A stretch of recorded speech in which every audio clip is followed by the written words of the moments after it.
Okay, so imagine this. Every time a new project lands on your desk, something you haven't done before, the whole system goes into overdrive.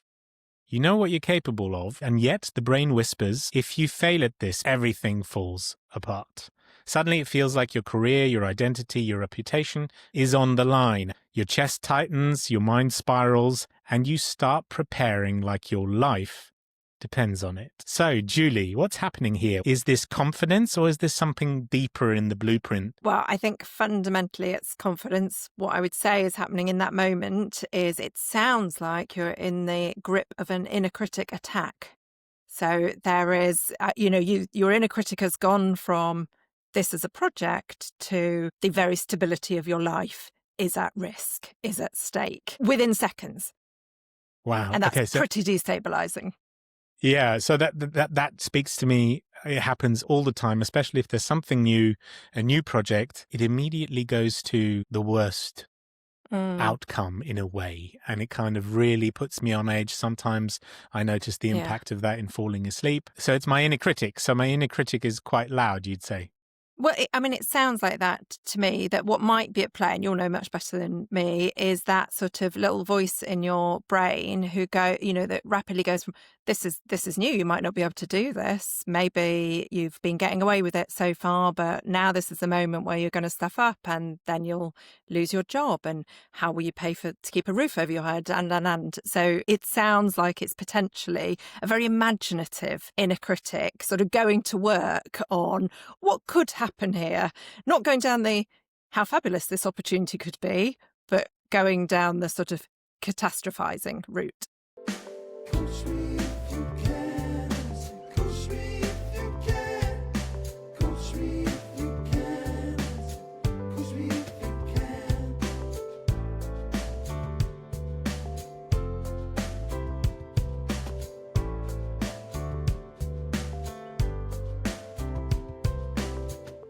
Welcome to Coach Me If You Can, the show where coaches coach me and by extension the listener too. Today I'm joined by Julie. So you're a leadership coach and author of Coach Yourself Confident, a book that has helped thousands of people reduce what you call self-doubt tax. What mission are you on and why? That is such a good question. This is one of the few questions that you let me have in advance. And I think in itself, it's a really good kind of coaching question, right? So I've treated it as a bit of a coaching yourself question, like get clear on what's the work that I do? Why does it matter? So where I got to was, I think that the sort of common thread is enabling strong and sustainable performance. And that's what I do with individual leaders and with leadership teams in my coaching. And then in my writing and speaking, I've taken a sort of particular angle with that mission. So looking at what I think is a strong way to unlock performance, and that's confidence. Supporting individuals to find their confidence and see how brilliant they are, own their brilliance, and supporting leaders to create teams, to create workplaces where people can feel themselves, can believe in themselves, believe in their colleagues, believe in the shared mission. So sort of using confidence to power performance at an organisation level too. Interesting. Lovely. So when we think about today's episode, we mentioned already inner critic. Just maybe would you mind walking the listeners through how could you recognize an inner critic and what can you do about it? Yeah.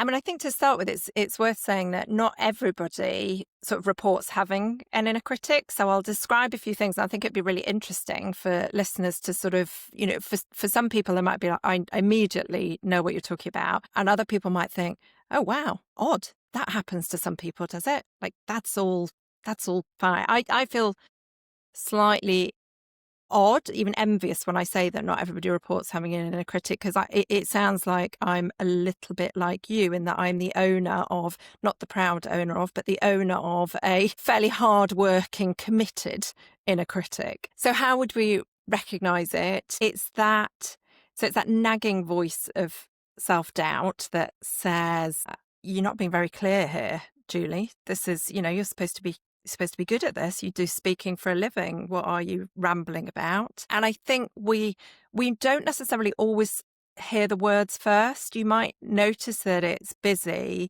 through a kind of physical feeling. So if you get some of the classic signs of nerves, whether that's racing heart or a bit of a tightening of the stomach or a sort of sicky feeling, sometimes that's a signal, a physical signal that the voice is starting to get warmed up, that your inner critic has something to say in this situation. You talked about sleep, I think. Yeah. If sometimes, if your mind's racing at night and you can't go to sleep, or if you find yourself awake at 3 a.m. and with a sort of voice of doom, Yes. that can be the inner critic kind of lively and in a sort of nocturnal phase, which is not helpful. It's quite difficult to settle your inner critic in the middle of the night. What else? I think you can sometimes notice feeling not quite in the conversation that you're having, or not quite present in the moment, because that inner commentary is really distracting, and you can almost find that you're physically there, but you're also in a way observing yourself in this situation and providing, so your inner critic that's providing this sort of narration or this commentary, which is not an encouraging one. So is saying, what could be better, or why did you sign up for this anyway? What made you think that you could do this? Those are some of the things I think that I don't know whether any of those resonate with For you as I sure. described. Interesting hearing the bit about it's typically not in the present. So with me, I'd often anticipate possible futures, what it could be like, this kind of a thing, or think about something that has happened in the past. But not really, it's completely resonates what you say, that you're not kind of present. You drift off into alternate futures, basically, of what could happen.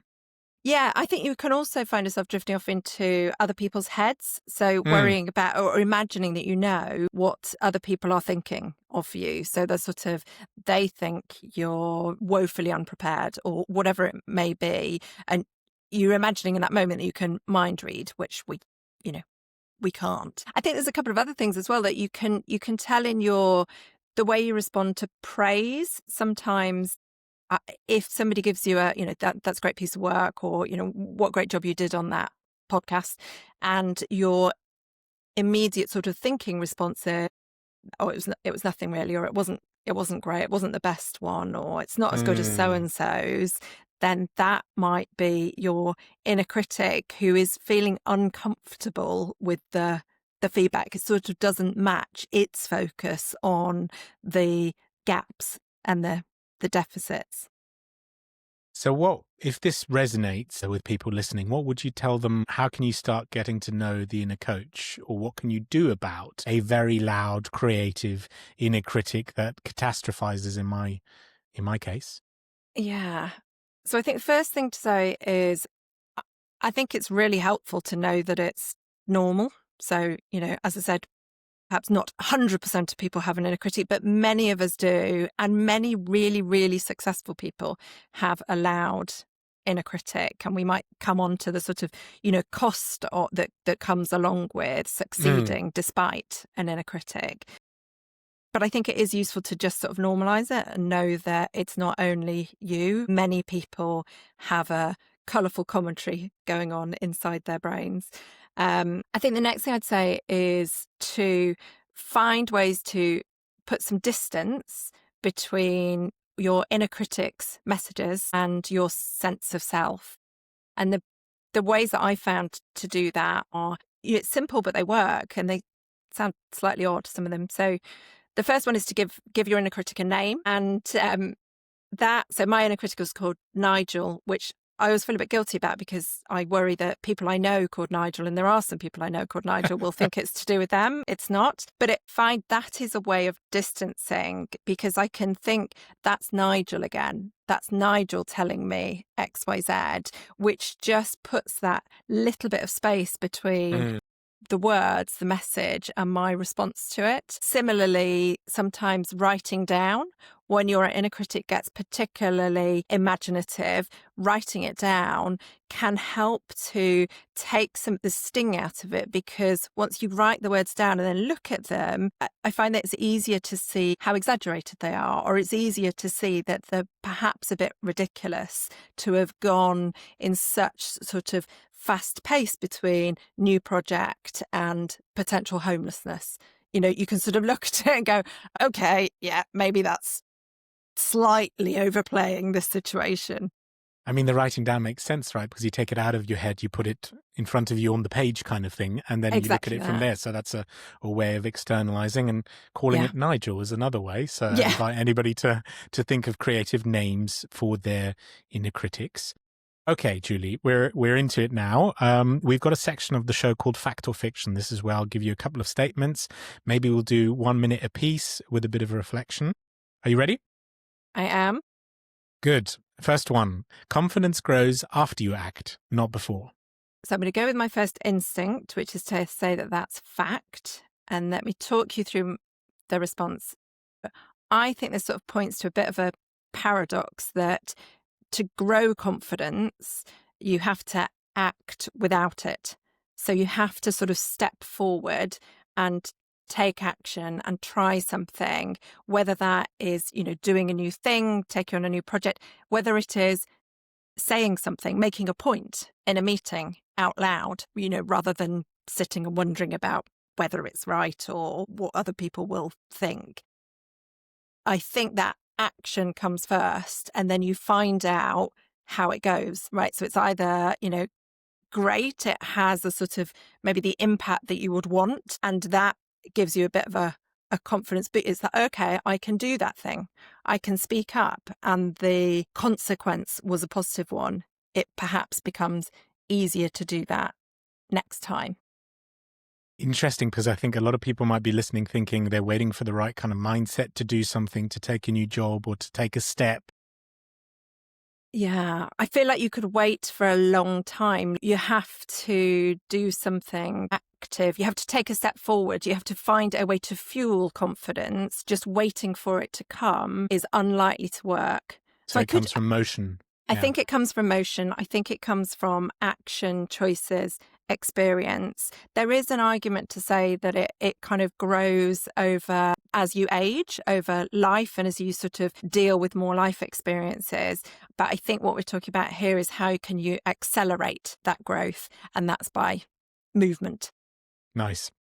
So next one, your inner critic tells you the loudest version of events, not the truest ones. Well, I'm going to have to go with fact because it certainly doesn't tell you the truest version of events. I mean, I think the simplest way to say it is that your inner critic lies to you all the time with good intention. I do feel the need to, I'm not here to villainize the inner critic. It does have good intentions. It is trying to keep us safe, but it lies. Lovely. So self-doubt means you're not capable. Fiction. If people could see me, I'm just shaking my head vigorously. That is absolute rubbish. And therein lies something really important, that we can confuse kind of confidence and capability. And probably one of the big reasons that I wrote the book actually was that I got so sort of passionate about, almost frustrated about seeing brilliant people whose confidence lagged behind their capability, that these two things were kind of out of sync. So you'd say kind of doubt is a feeling people can have, but definitely not a measure of competence in any way. I think that's a brilliant way of putting it. Yeah, absolutely. Taking action requires feeling confident first. Good. The body reacts before the mind understands why. Oh, it's a field that I'd love to know more about. I feel like it's connected, but probably outside of my expertise. But I mean, I'd go with fact. I think from what I know, some of the, the wisdom that's in our bodies and the pace at which our bodies can respond to something is incredibly fast. And one of the things that we can do as we think about our development is sort of tune into those somatic responses and get clearer about what is our body telling us. And in fact, thinking about it, one of the things I said earlier was sometimes we might notice the physical response before we notice the words of the inner critic. So I guess that changes in breathing thing. or the hands getting sweaty immediately. I mean, it happens so quickly, right? Yeah. Okay. Your inner coach is quiet by default. You must activate it intentionally. I think I'm going to go with fiction because of the definitive nature of this statement, because I think there's there's probably quite a few places in this conversation where my response will be something along the lines of, it depends.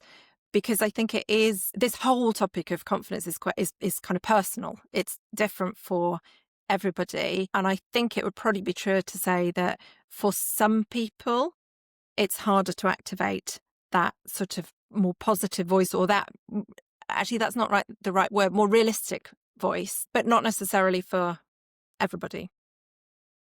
If you prepare enough, I can eliminate self-doubt. If I prepare enough, I can eliminate self-doubt. I'm going to say fiction because I think, because of the word eliminate. So I think, but this is a sneaky one actually, because I think that I'm speaking as an avid over-preparer. Takes one to know one. Yeah, that what over-preparation can do is assuage some of the fear. It can reduce anxiety. It can reduce the self-doubt. The reason I sort of use the words over-prepare is that that's where the sort of difficulty is. So maybe I would say preparation is a useful way to kind of right-size our self-doubt, quieten that inner critic. The risk is that because we can never eliminate our self-doubt or, completely silence our inner critic, you can carry on preparing forever or for however much time you've got. And so there's a risk that we sort of pay a cost by spending longer than is necessary. We get to the point where we're prepared and then we continue on going with that preparation work. And maybe at the same time your energy goes low, and then you get even more doubt because you're just before the big event, and then it kind of spirals and spirals. Yes. Yeah, absolutely. Last one, we are all born confident. Fiction.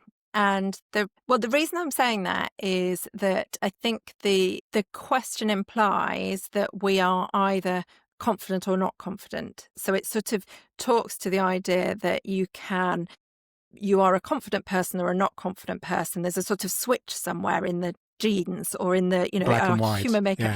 Yeah. And I don't think it's that. I don't think it's that binary. I think, and actually, if we look at it in that way, the question becomes, how do I become a confident person? And that's a really big question. And that feels, for those of us who do doubt ourselves, that feels impossible. Probably because it is impossible. I think a better question is, how can I access my confidence more easily? How can I feel my assured, confident version of myself more often? How can I get better at responding to an inner critic attack? So the reason I go with fiction is I struggle with the idea that, you're either confident or you're not. I think it's much more true to say that confidence ebbs and flows. I know that's true in myself. Sometimes I can feel really confident and other times it'll just sort of drop to the floor. 100% no, with me as well. The background of that statement was, when I look at children and I look at my daughter running around, she has buckets of confidence, and I then look at pictures of me as her age, and I'm like, he had buckets of confidence. And so something, then it maybe ebbed away for a while and you kind of wonder how to get it back. But yeah, there's something really interesting that, isn't there? I think of my own children, I sort of miss the days where they would say something like, I'm a brilliant gymnast. And I mean that, they weren't, but they absolutely believed that. And there's something really magical about that. I do wonder, again, it's sort of, beyond my field of expertise, but I wonder whether it's something to do with at stage we go through where we start to be more aware of what others think of us and more of the kind of, external opinions about our gymnastic skills or whatever it might be. Yeah. Funny.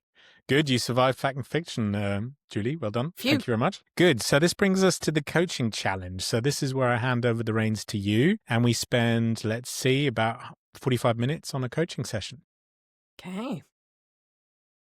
So here's something that I really struggle with at the moment. I'm in a new job. I've been there for about a year. Lots of things that I'm doing are new and they're very public things. So these are speeches, these are workshops, these are big client projects. And I often notice once I've done them, they become less of an issue. But especially if there's something new, Yeah, my inner critic, to borrow your words, gets very loud, and it's almost as if I know my inner critic better at some stages, or it's been louder for the last period than the other one. And I have kind of these moments of where I distance myself and I can think, no, well, that's blowing things out of proportion here. Yeah. But that's almost, yeah, it's almost that my brain, the default setting, sometimes something happens and the brain slips into this default setting of catastrophizing. Yeah. Benefits of that is I'm always over-prepared, work harder, typically come away from that thing with a great result, but at a cost of stress, some sleepless nights, and it doesn't always have to be that way, but it's almost as if kind of fallen into that, those tram tracks, and it kind of, that's the approach we do. I don't know if it's because I'm new at a job, but that's something I'm really, really struggling with, and I have it all the time. Yeah. There will be people listening, I'm sure, who are sort of nodding in recognition, because newness and a new job is such an invitation for our inner critic to sort of step forward. It's like it almost, they see it as, this is my moment, and they can get quite busy. I'm interested, you use the sort of language of benefit and cost. Yeah. And you said one of the benefits of the sort of that thought process of that catastrophizing is that you over prepare. So tell me a bit more about what that looks like and why you see it as a benefit. I'd connect that to one of my strengths. So I consider myself quite strength aware. And one of my top strengths is strategic thinking. So you think ahead, 10 steps ahead, but it's almost like this inner critic that thinks also ahead and catastrophizes, kind of goes hand in hand with an aspect of that strength, right? Yeah. All the bad stuff that can happen are analyzed. I'm 10 steps ahead. I've thought of every outcome, the most likely, the least likely, the best case, the worst case, you name it. I've kind of somehow thought of it. And so it often results in me delivering high quality work. I have very high standards, but it comes at a big cost. So stress is a massive one. And especially at night when the think tank is on, sometimes I describe it as the lights are on, but nobody's home. You know, I'm still there, but then my brain straight away goes to the unsolved topic, the presentation, the workshop, and aspects of that. And it kind of goes straight to there. And I think you said earlier it interferes with sleep. Yes, for sure. Yeah. Because we mentioned that earlier, the kind of body state, I think somewhere along the lines of it puts, I don't know which one happens first, if I'm in a stress state first and then the inner critic goes wild, or if it's the other way around, but then I'm in a kind of a stress state and it's purely by my mind. So it's purely the mind that doesn't switch off. Yeah. And I've had it so many times when I come out of the client meeting or the presentation or the project and I phoned my wife up and I said, I aced it. You know, it was brilliant. It was lovely. I made them laugh. It was really good. So why at all of that cost, and why the big impact, right? And I'm at that crossroads where I wonder, like, how long can one sustain that if it's always new topics being added? Yes. So there's always novelty. There's always new tasks. There's always new challenges. Yeah. To approach, and that the pattern that you recognize is a kind of a heightened response to that, a stress response to that, with this narrative, this idea that you might not be able to do it. Yeah, that something will go wrong. Yeah, for sure. That I might not be able to do it. Okay. Something will go wrong. I'll be exposed. This kind of a thing. It'll all fall. The house of cards will fall. Yes. I think one of the things that I wanted to sort of acknowledge in what I've heard so far, and you can tell me whether I'm picking this up right or not, is that this pattern works for you and doesn't work for you. So it's working for you because you do ace the client meeting or the presentation or whatever it is, and you do deliver to high standards. Yeah. It's not working because the cost of those, so great results, but the cost is high. It's this self-doubt tax is what I think you mentioned it earlier, is one of the kind of concepts in the book, and it's pretty much what you're describing. It's like the cost of some over-delivering, some spending perhaps more of your mental and emotional energy than you would ideally want to Yeah. on work. That's a cost. 100%. And the bit about trusting myself, there's not much trust going on there. And relating to what you said earlier, Yeah. I always over prepare. And Yeah. there's that surplus, or to use your words, tax, kind of all the preparation that I do that is not needed because I don't trust myself, I guess. Yes. Yeah, absolutely. And I think that's a great phrase, that kind of trust yourself. It's almost Yeah. that you know, I imagine you know that you've got experience, you've got data that Yeah. you can do a client Yeah. meeting well, that you can do these things Yeah. well, and mostly have done those things well. Absolutely. But you sort of don't trust yourself that you're able to do it this time or Yeah. next time or Yeah. every time. And it's not always, but it's especially in big public things. So I also connect that to kind of reputation, maybe that kind of an aspect. That's a big one. If it's public, if it's an important project or something like that, then Yeah. yeah, Can you that's think the of an stage. That's the stage, yeah. Can you think of an example of a kind of public project? So talk that through, how that plays out. Workshop, super important companies attending the workshop, and I'm delivering a 2-day workshop, Okay. right? And it's the first time. Mm-hmm. Yeah, Yeah. that would be really difficult to find the right level of preparation and also Yeah. to trust yourself because you don't really you haven't done that exact workshop before. Yeah. But that would be, a big red flag at the moment for me. Like, gosh, it's gonna come at a cost. This new thing. Yes. And Another one example would be a new project, a new project. I know what I need to do, but I don't have the tools to do it. So I have to kind of also create the tools I need to do the actual work, that kind of a thing. Okay. Yeah. Yeah.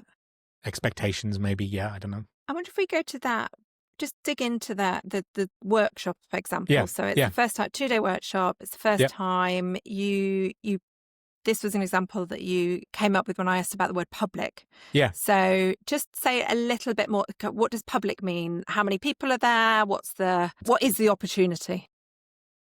20 important companies. Okay. Biggest companies you could imagine. And the company that I work for, lots of people kind of seeing, is this going to be a success, if Peter does this? And that's the perfect kind of, the stage is set for what Peter does with it. Yeah. I mean, that's interesting, isn't it? Because you use the word stage, because what came to mind for me was the word spotlight. Because it feels like you are in the spotlight, both in terms of being seen internally, how your colleagues see you, and those external, those important clients. Yeah. Can you tune into what your inner critic would have to say in that moment, in that example? What might be the script that your inner critic would follow? So it's difficult for me to think of the exact words he or she would say. I don't know if mine's called Nigel. I have to come up with a word. But definitely it's a very analytical inner critic. So it would straight away analyze dependencies, what could go wrong, what do I have, what do I know, what are risks, these kind of things. So it would go into over analytical mode. Okay. And if I would have to think of things that I would say to myself, well, yeah, this could be a failure. This could be a public failure. Yeah. People could turn their backs to me, that kind of a thing. Okay. Yeah, that kind of a thing. Okay. We might come back to the word analytical, because I think in some ways that might be useful, because for me, analytical sort of suggests, an objective analysis of like what are the risks. Yeah. Some of the phrases that, this could be a public failure, isn't an objective analysis. It's a fear, really. It's a statement of fear, isn't it? This could be a public failure. And what's the so what? So if you were you talked about sort of catastrophizing earlier. So this could be a public failure and ... What comes after that? The house of cards would fall down. I'd be less stable. All the kind of effort I've put into a reputation, organizing it all, investing in how people would view me, falls apart. Okay. Because it's a failure, let's say. Okay. So it's very much, I think, with me linked to the amount of effort I have put in so far for me to have a good reputation, or them to connect me as highly capable, highly strategic, whatever. Yes. And as you say that, Well, I'll ask it simply, actually. As you say that now, is there any Yeah. feeling that you're aware of? Like, does that do anything to you physically as you Well, yeah, voice that? I wonder where that comes from. So I'm kind of thinking, like, is this something from a lot earlier, or is this a natural response, or like what's gone haywire here? So lots of questions I have in my mind. Right. Yeah. And what you mentioned earlier, yes, there are strengths and weaknesses to my strategic thinking, my analytical thinking. Mm, mm. But yeah, it's almost as if those are the perfect breeding ground for a very loud inner critic, because you're thinking of what can go wrong, the risk, the Yeah. potential outcomes, scenarios. Yes. And yeah, so I'm thinking now, as I'm thinking that my brain's kind of fertile ground for a Yeah. very, very loud inner critic. Yes. I mean, this is a slight tangent, excuse me Yeah. for a moment, but it makes me think about the sort of crippling self-doubt that can happen for creative people. So whether it's stage fright or, there's some of the artists in history who have been really destabilized by self-doubt. I'm just wondering about the sort of capacity for imagination and creativity, Yeah. times by the inner critic. Wow, that Yeah. becomes even more powerful. Yeah. But to come back to you, when we talked a bit earlier about the sort of idea of distance, putting some distance between the messages and yourself, and I just wonder what it might be like now if I play back some of what you just voiced and just see how it lands. How does it land with you to hear it Okay. in my voice now? Yep. So this workshop could be a public failure seen by the clients, seen by my colleagues. That will mean that the house of cards falls down. The reputation that I have worked really hard for will fall apart.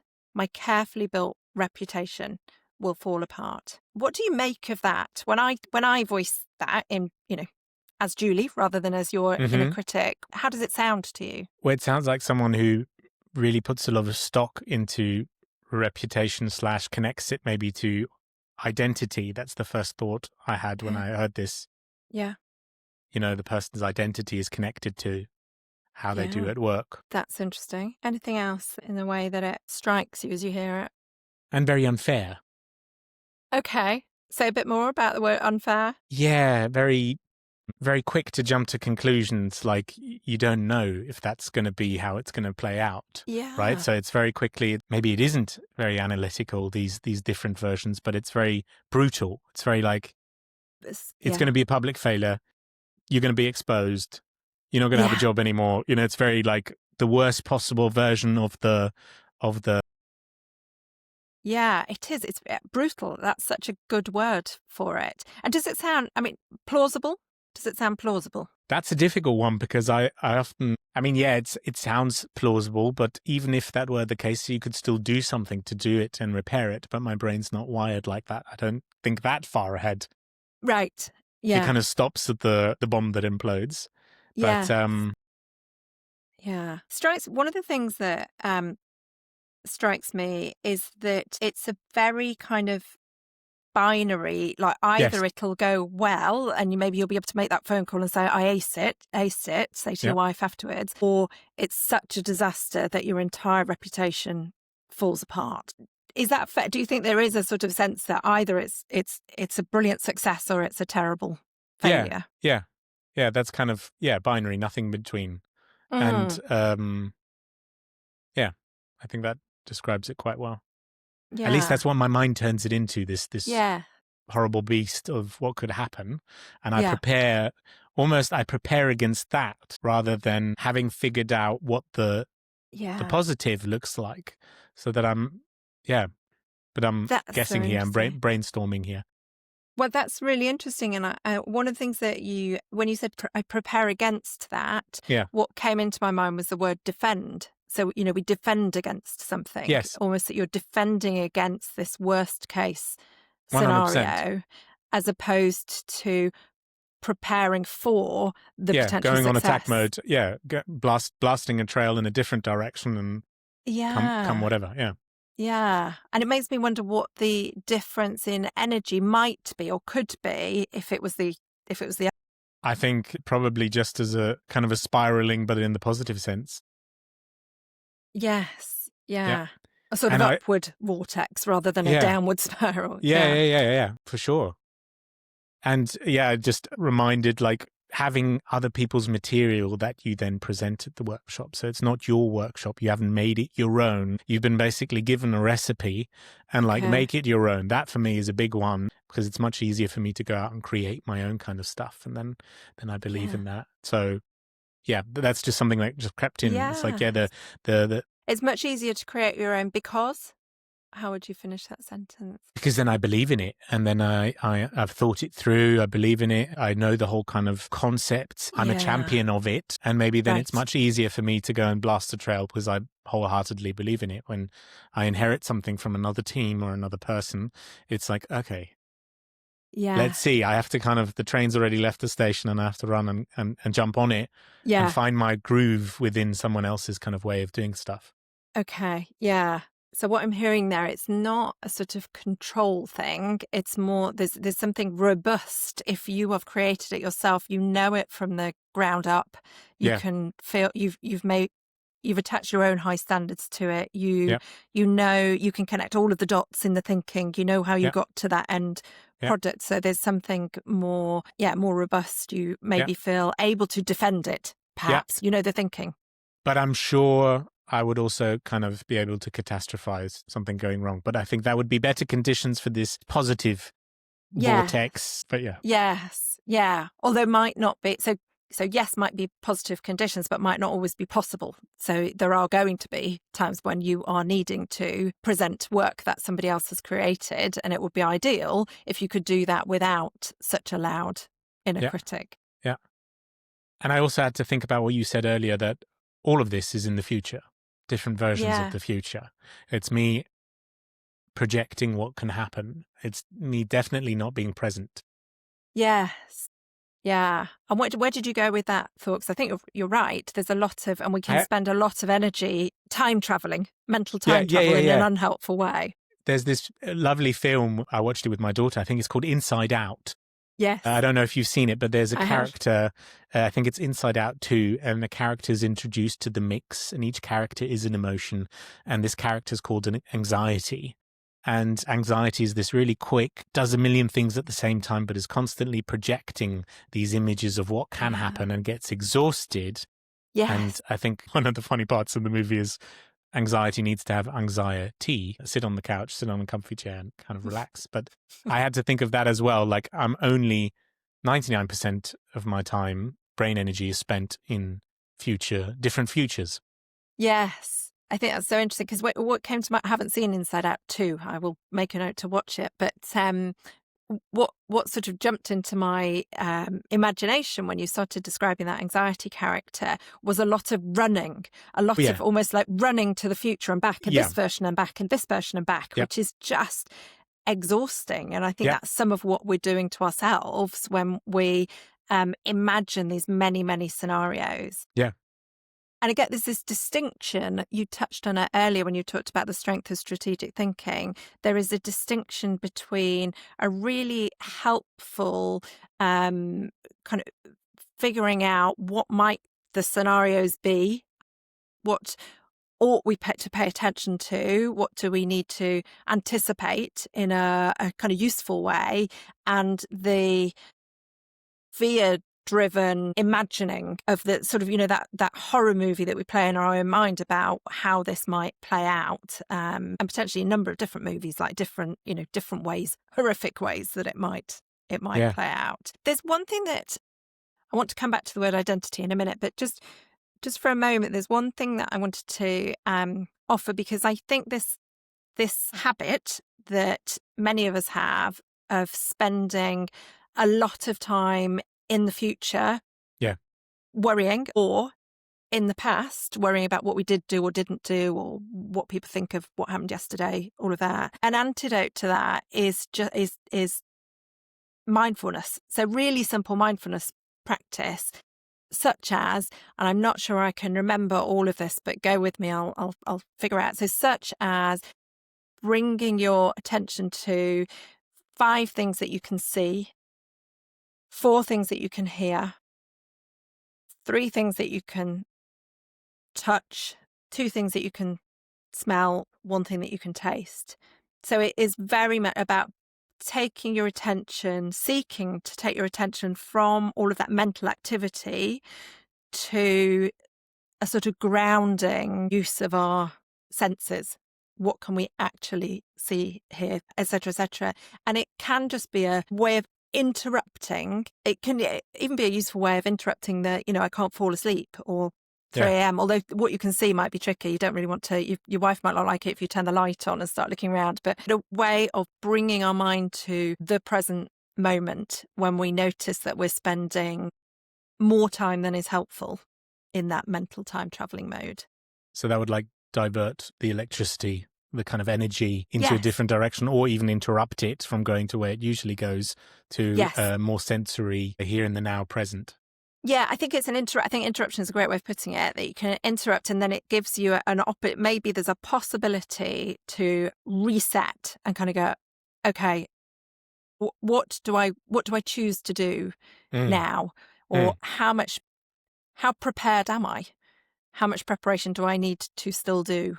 What would be helpful right now? So it gives you an interruption and a possibility of taking a different path in where you're focusing your mental attention. I said I wanted to come back to identity because I thought it was really interesting. You said you made the connection. I played back those sort of words of the inner critic. You said it seems like very focused on reputation, perhaps something about identity. Maybe say a little bit more about that. Well, when you read those sentences, I thought like, wow, the future of the world depends on this kind of the way or this individual thinks about work. And yeah, historically, I've put a lot of effort into work, and I wanted always my work to be a place where I get fulfillment, and I'm interested by my work, and I wanted it to be important. So I've often spent a lot of time in either organizing the right kind of career moves and these kind of things. Yes. But yeah, I find it difficult now to relate to that because I don't know if it's a sensitive spot, but I wonder where that comes from. That's one question. Yeah, I don't know if it's fair to myself, but I find it difficult to think about this now or talk about this. Yes, yeah. And I mean, very simply, what I'd sort of play back is that work is important to you. Your career is important absolutely. Yeah, to absolutely. you. Yeah. And it sounds like, I mean, perhaps I would go from there to say it gives you quite a lot. So that sense of fulfillment, For sure. for example. Fulfillment, interest. Yeah, for sure. Yeah, fulfillment, interest, maybe variety. I'm wondering about variety, which is interesting given that the newness is sort of where you started with the, that can often be an invitation for the inner critic. But perhaps you also, would it be true to say you also enjoy some of the newness and variety? 100%, but it's just brutal when you're new because you get so much new stuff.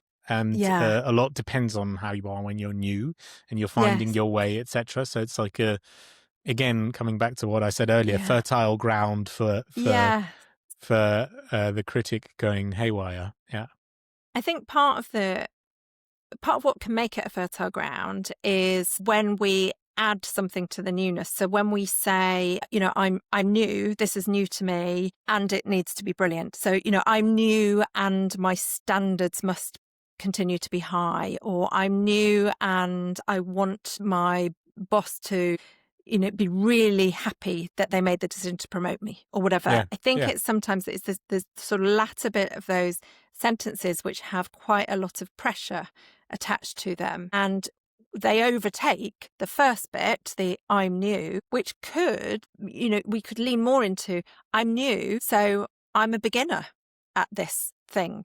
I'm new, so I can't possibly know everything about it, or it's unlikely that I'm going to be as good first time. I do this thing for the first time. It's unlikely that it's going to be as good as when I do it for the 100th time. I think what sometimes happens, it'd be interesting to see whether this resonates with you or not. What sometimes happens is we know that we're new at something, and yet we place an expectation on ourselves of an experienced person in that thing. 100%. I think so many games came to mind how I approach certain games. Baseball, I always swing for the fence. If I play backgammon with someone, they have to be annihilated multiple times. There's nothing in between. And if I approach something new, I think I steal from those. It has to be an outright success because that, but you're so right. There's nothing in between. It goes straight away to your usual approach, which is swinging for the fence and that's a bit brutal. So that word that we used earlier, that expectation, I could argue, is a bit brutal because it's such a high bar that you're setting for yourself. You're almost setting up the inevitability that you can't hit that bar, and the sort of ouch comes in the gap. Yeah. There's a couple of things that I wanted to offer you, I thought might be useful, that sort of popped into my head as we've been speaking. One is this, I talk about humble confidence, which is really simply, for me, the definition is that your confidence aligns with your capability. So, I don't want people to be confident in that sort of puffed up, I can do anything, superhero imagery kind of way, but much more that it's a realistic, grounded, in line with your capabilities. And there's a mantra that goes along with that, which is, I am good enough and I can be better. And I personally find that, for me, really powerful because it's this sort of helpful reminder that those two things can coexist. So that there can be a room for improvement doesn't mean not adequate. So I am good enough. That's really interesting because I straight away go back to black and white or binary in those. Yeah. Yes. And I find it, so for example, you could go back to your workshop, or even me. I'll go back to me in this, in this podcast, and it is, well, most likely actually, that I'll listen back. I'm not going to think, absolutely smashed it, perfect, amazing. What I hope I would think is, it was good enough and it could be better. And it could be better is not in a beating self up kind of way, but in there's an opportunity to improve. What learnings would I take? What might I try and do differently next time? I like the mantra. So it was good enough. And what was the last part? It was good enough. It could be better. It could be better. Well, it's good enough and I'm proud of it. That would maybe be an upgrade. Yeah. Just a little bit. But it could be better. Yeah, that's a gentler approach. It is. And I think so I love that. So it was good enough and I'm proud of it. Yeah. And it could be better. And I think the reason that they fit quite nicely together is it's a sort of antidote to the exceptionally high standards of, it has to be brilliant, the sort of slightly all or nothing. Yeah. It can be absolutely good enough and there's always going to be room for improvement. And indeed, I'm good enough and there's always going to be room for improvement because I'm not finished developing until I'm dead. So that's a never. So that was one thing that it struck me that I wanted to offer. The other thing that I wanted to offer was in the sphere of over preparation. So I think that you and I, we should have a bit of a sort of over preparers anonymous. We could have a bit of a self-doubt taxpayers anonymous session, to be honest. And there's a tool that, just see what you make of it. So a fairly straightforward tool. So the 4 steps, and I call it preparation calibration. So the idea is to try and do kind of the amount of preparation that's required and not overinvest your time in more and more and more preparation. So kind of the first step is to get clear on what's the outcome, like this workshop that's coming up, what's the outcome that I'm after. The second step is to think about, and for me it works to write it down, but to at least think about what are all the ways that I'm already equipped to deliver that outcome. If I had to do it in 10 minutes time, what are all of the experiences that I have? What's the sessions that I ran last week? What's the prep I've already done? What are the conversations I've already had that equip me to do it?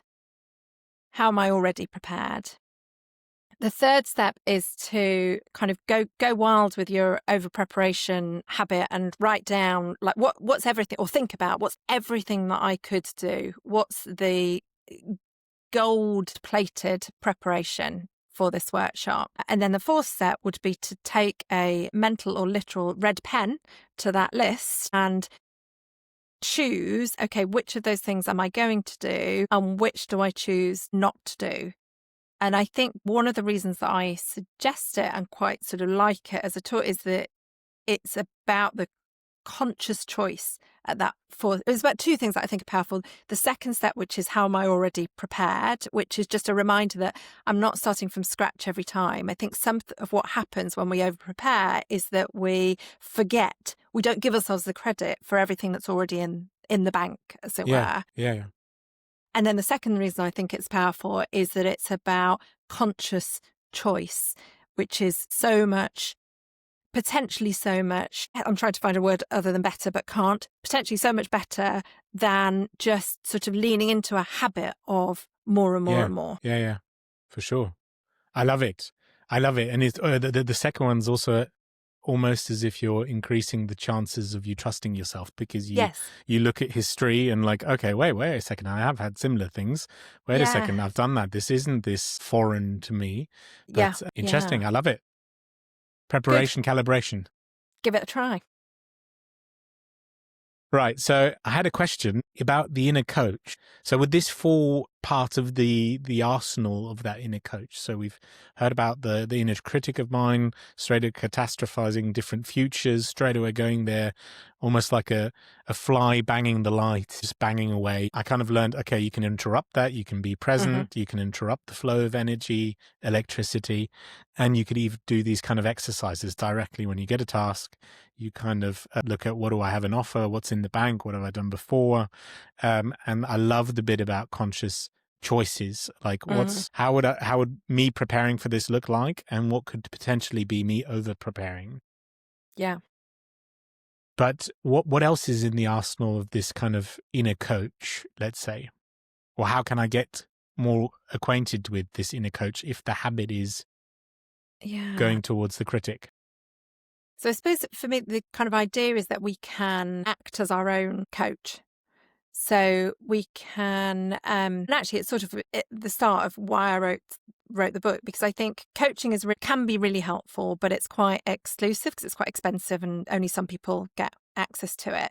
But in terms of what it is, it's actually incredibly simple. It's about helping somebody to explore their own thinking and deepen their own awareness and make more conscious choices, to pick up on that word again. And I think we can do that for ourselves. So, yes, it can be easier, it can be really powerful when somebody sits in a coach seat and coaches you, but we can explore our own thinking. We can deepen our own awareness using some of the things that we've already touched on. So I'm a big fan of just writing stuff down. In fact, just writing is a great self-coaching technique. So, if you feel a bit stuck about something, framing it as a question at the top of the page, and then just writing without thinking about much, just kind of see what comes, that can be enough. It's not to say that you'll have the answer by the end of the page, but you might be unstuck. You might have moved, you might have got some energy to start going forward with that. I suppose another one on that list could have been what I thought you were going to do when you were going to read me back statements that I said, but I thought you were going to exchange the name. This is not Peter we're talking about, this is Frank, because I thought, and that definitely resonates with me, because I often find it's easy to give advice on someone else's situation. And if that had been anonymized or Frank, Peter listened to Frank's situation, he places so much stock into how he's seen it work and all of these things. What would you do? Maybe that's a version of where the inner coach is suddenly unlocked, because it's not yourself, it's someone else. Definitely. And it's a bit of distance, and it's you're quite literally sort of shifting your perspective. So it's looking at your own thinking. I think that's a great way. What would your best friend say, or what would my next door neighbour say? What would my old history teacher say? Whoever it is, it's sort of a way of accessing, or what would you say to somebody else in the situation? Yeah.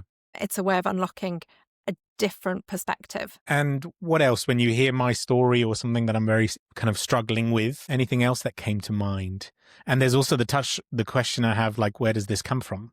Is this learned, or does it come from somewhere, or is this kind of learned behavior to straight away go to? Well, I think so. I'll answer that in two. The where's it come from is a big question that is, kind of beyond the scope of our conversation and, possibly even beyond the scope of coaching. It might be into therapy space if you're really interested in kind of what are the messages that I've absorbed as I've kind of grown and developed, and what were the scripts that I learned in childhood. And it could be really, fascinating to explore. So I think one of the other things that comes to mind there is that in a lot of ways, your existing formula works well because it helps you to get good results.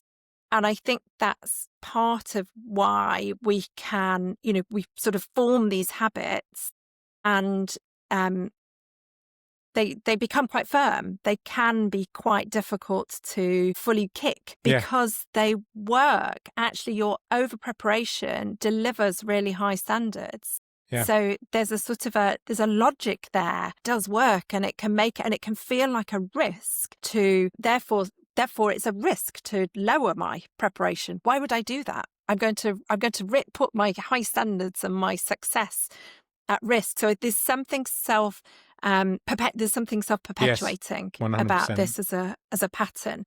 I had to think of the brand, kind of like, or not the brand, or the branding of creature of habit. Kind of, that's when I was listening to you talk, I thought, yes, I've explored that more. It kind of works for me.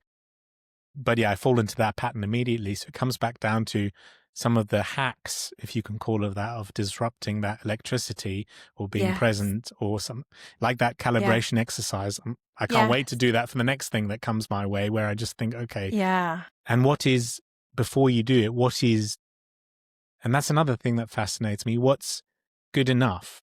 So for me, like for a project, good enough might be a 7. My 7 might be someone else's 10 because they're not at my level. Or 12. Or 12. But they're not an expert, and I forget. Kind of maybe a problem in the wiring is that I assume everybody else is at my level on this topic that I'm an expert at. But then you go into the room and everybody's a newbie to the topic, and then you sail through, but then you look at that surplus or the tax bit, and then you think, wow, what was that useful for? So also I'm thinking of what's good enough, and what's my 7. What would that be for the audience, maybe? And I think that's a great. I think that sort of inquiry about what is good enough, and I think I quite like the phrase "fit for purpose." So good enough is that it's fit for purpose, not perfect. It's like or not perfect in the sort of polished sense. It just needs to be fit for purpose. So it needs to work for the audience. It needs to meet their needs. That's what I'm getting really, really interested in right up front. It's a really great place to start. What is the standard I choose to set for this piece of work? For some pieces of work where the stakes are particularly high or where it really matters to you, you might choose to set your own 9 or 10. That's okay, as long as it's not every piece of work you're setting really high. And I think that's also that's at the moment what I'm learning new at a company. Everything that comes my way gets stamped with my usual standard, and it's just you can't sustain it. So you have to choose your the ones where you go for a home run. The conditions have to be very, very good. Someone has to throw it perfectly towards you for it to be a home run. But I'm just it's the last couple of days where I've been thinking about this, like giving everything a lot of energy, and I don't know if I should be doing that. It comes down to priorities, maybe. Yes. Because I'll just exhaust myself. If every project comes my way, I want to treat it in an innovative way or whatever, I'll be completely low on energy. So you will, and then that lessens your ability to deliver a home run on anything.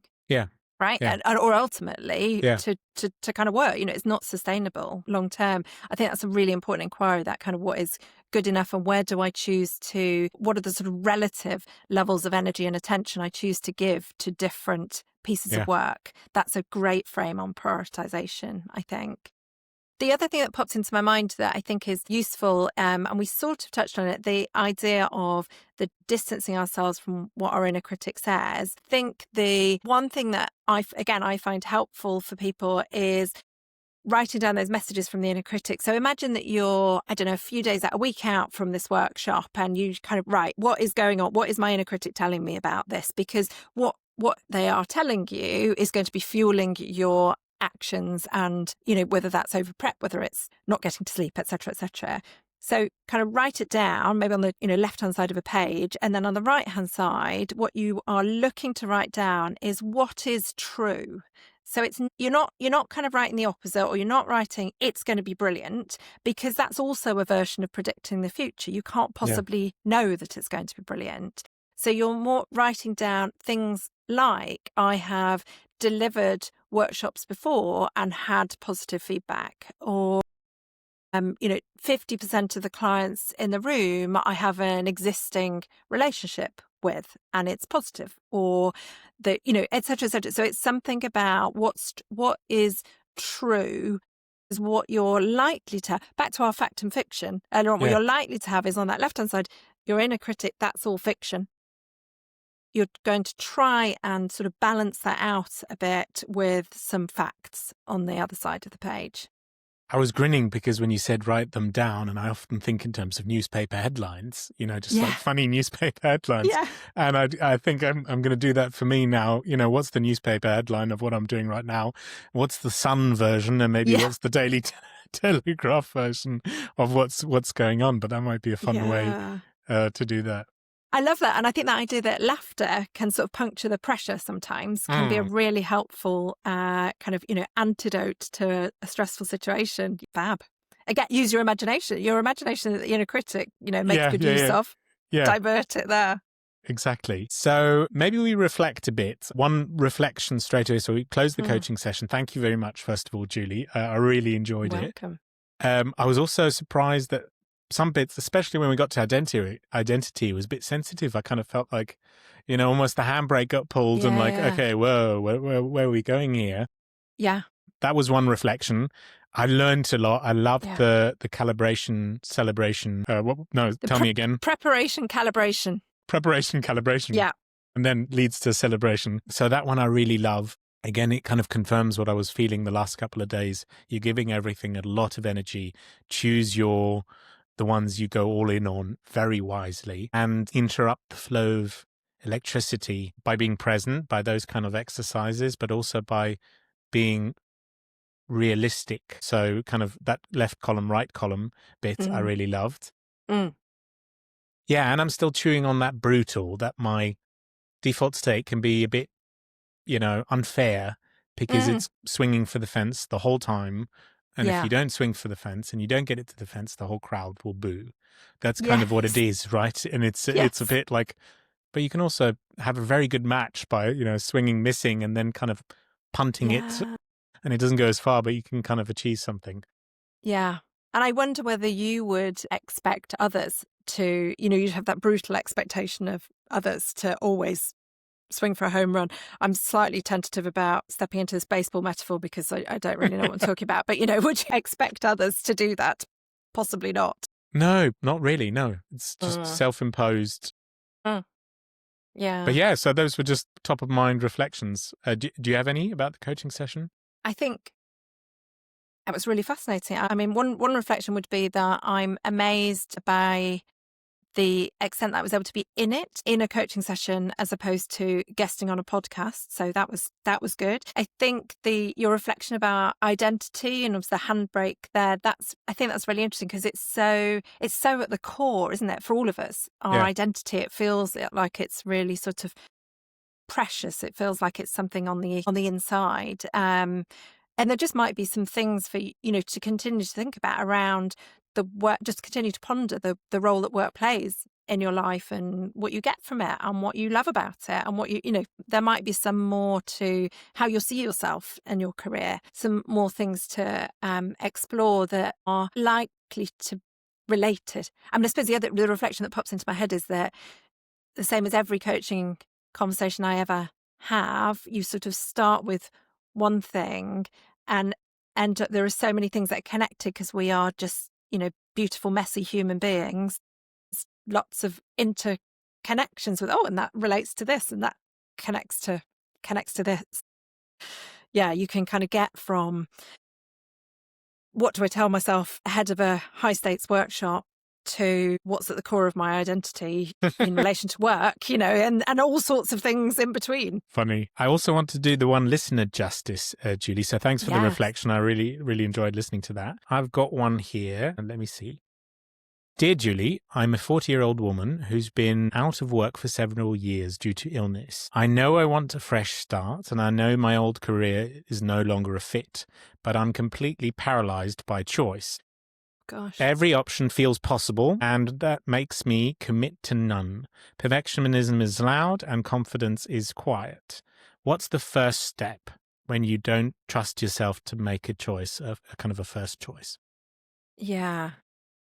Gosh, thank you to the listener for sending that, because I felt like I was really with them when you read that out, that it's really tough. Like, life can affect our confidence. The things that we experience in life can affect our confidence, probably ups and down, upwards and downwards. The idea of being paralyzed by choice was really striking, and the connection to perfectionism. So the sort of, I need to make a choice and it needs to be the right choice. Seems to perhaps be the trap that this person's found themselves in. So I wonder whether there's something. So a couple of things sort of spring to mind that I would, if they were here now, I'd talk to them about and ask them about. One is what would it be like to put down the idea of there is a right choice and I need to figure out what that is, and instead hold the idea that there are multiple options that I might enjoy and be good at. So my task is to find one of them. My task is just to find the next step as opposed to the perfect step.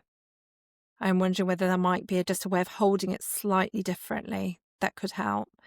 The other thing that popped into my head was the word experiment. And I was wondering whether there were are there ways of experimenting with that are short of going and doing this job, like going through all the whole application process and interviews and landing a job and then finding out, is this the right thing for me to do or not? What might an experimental process look like? Is there I don't mean this literally, but is there this sort of a possibility of work experience or talking to somebody or whatever? How might they get a taster? I was thinking towards taste off a menu, kind of tasting Yes. different dishes and whether you like it or not. And I also straight away, I'm elbowing into your sentence now, but I was just thinking in terms of trying those things. And when you're planning a wedding, you go and you taste a caterer and you see if you like it. And I was just wondering, how's Julie going to connect this to motion? And you straight away did by kind of experiment. So opening up to experimentation.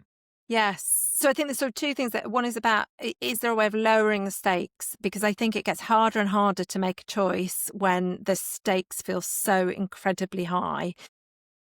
So that's, part of it. That there's more than one right route here. There's more than one possibility that would be, brilliant for you. And then, the motion. And I like the way that you connected that back and made me sound very coherent in what I bring. I think that's right. The experiment is the motion. Yeah, so maybe prioritizing kind of the options, what you like the most or something like that, and then just trying and experimenting, finding ways of experimenting. You said internships, another would be could do a course, an online course, these kind of things, and then just making a choice. Yes, yeah. Or make it, I think that's right. I like the idea of the menu and trying some things. And even if you commit and you don't like it, you can still change. Yes. There's also that being very brutal, it's the one choice. I'm going for being a biologist and that's going to be it now because I'm 40. And whereas you can think, but I tried that, didn't like that. Switch. I think that's brilliant. So acknowledge the possibility that you might make a choice that you don't love. And that you could change it. That is not a sentence for the rest of your life that you then have to do that thing. Yeah. And again, that lowers the stakes, doesn't it? Yeah. And it makes for interesting dinner conversation or a kind of I tried that for a bit. Then I was in Guam and I was watching the gorillas for a while. Didn't like that. Yeah. Absolutely. I don't know if they're gorillas in Guam, but anyway. I have no idea. Good. let's move towards. So thanks for that on behalf of the listener. So maybe think of the listeners. They're on their way to work. They pass a billboard every day, and Yes. it's your billboard on coaching yourself confident. Yes. Or on confidence in general. What would that be? Well, I think I have to go for a sort of version of the humble confidence mantra. So I think it would have to say, you are good enough, and probably underlined, you can be better. I love that. And I think that's something I need to read. And I love that mantra thing because it can be it's a lot gentler and it kind of, Yes. I love that. Julie, so one small thing the listeners can think of Yeah. during the week, something implementable. Yeah. I would offer a sort of simple in the moment tool for when you notice that your inner critic is getting a little bit leery. It's probably a very English word, a little bit vocal, and how to handle that. So I'd say, it's a couple of steps. The first is to notice, pause, and breathe. And then ask yourself, if a friend were to find themselves in the position that I am in right now, what would I say to them?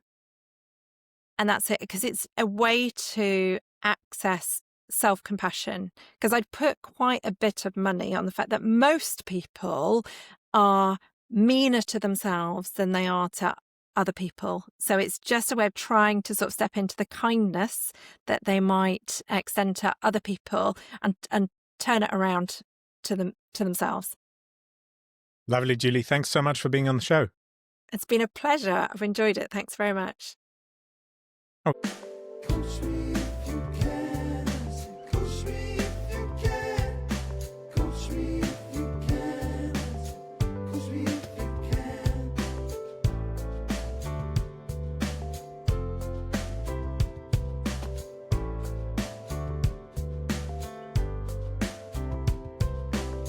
Good. Yeah. It must be strange for you, because I was thinking, gosh, I wonder what it's like being, and how, to what extent you are able to forget about the fact that you're not having a private coaching session, you're having a public coaching session.